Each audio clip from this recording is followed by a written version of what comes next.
बनवणार आहे मेथीचा ठेचा। त्यासाठी स्वच्छ मेथी धुवून घेतलेली आहे, मेथीची भाजी आणि कट करून घेतलेली आहे, पाहू शकता अशी कट करून घेतली।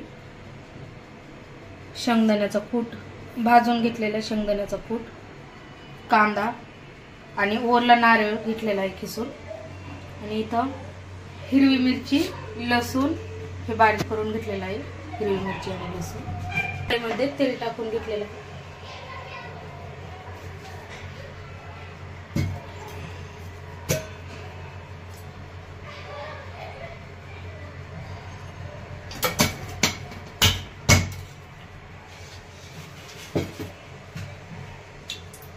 तर तेलामध्ये जिरे टाकून घेते। जिरे छान तडतडलं का कांदा टाकून घेणार आहे।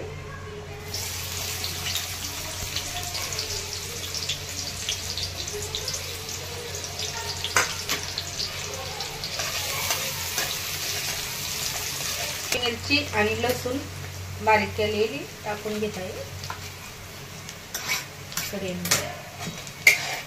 कांदा थोडा परतलेला आहे, आता लगेच हे टाकून छान परतून घ्यायचं कच्चेपणा जाईपर्यंत।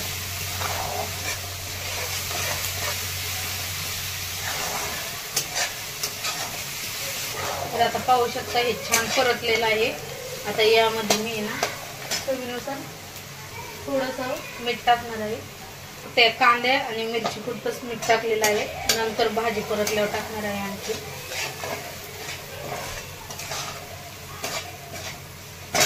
आता यामध्ये कट करून घेतलेली भाजी टाकून घेते।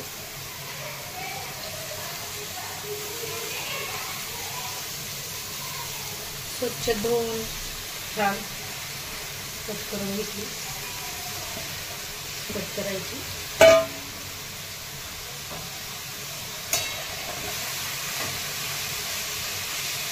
आता ही भाजी खूप सारी दिसती, पण परतल्यावर खूप कमी होते।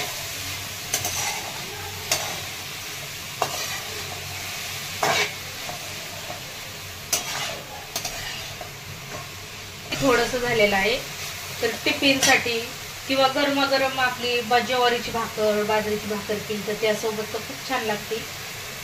ही मेथीचा हा ठेचा खरडा खूप छान लागतो ठेचा, तर गरमागरम खायचा किंवा टिफिनसाठी बनवला तरी छान लागतो।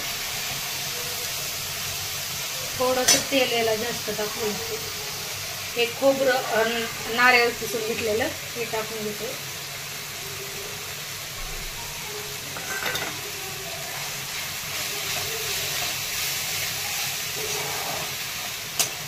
छान परतून घ्यायचं, कडवट छान लागतं। चवीनुसार मीठ टाकून घेते, चवीनुसार टाकलेलं आहे।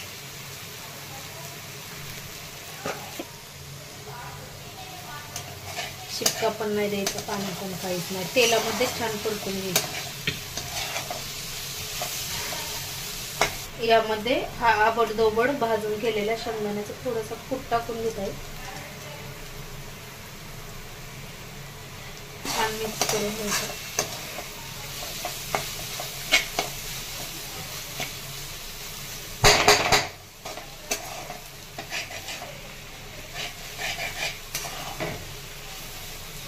हा मेथीचा खरडा खाण्यासाठी तयार आहे। या खायला गरमागरम, तर ज्वारीची भाकर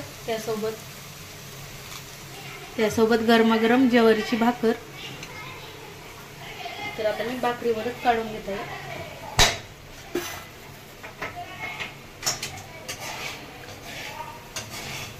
रेसिपी होणारी आहे आणि खायला खूप छान लागणारी अशी रेसिपी आहे।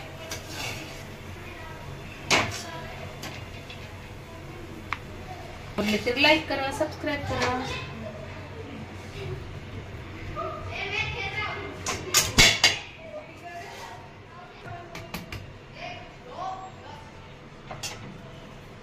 तर मेथीच्या भाजीमध्ये आणि ह्या खरड्यामध्ये थोडीशी वेगळी चव लागते, ह्याची खूप छान चव लागते।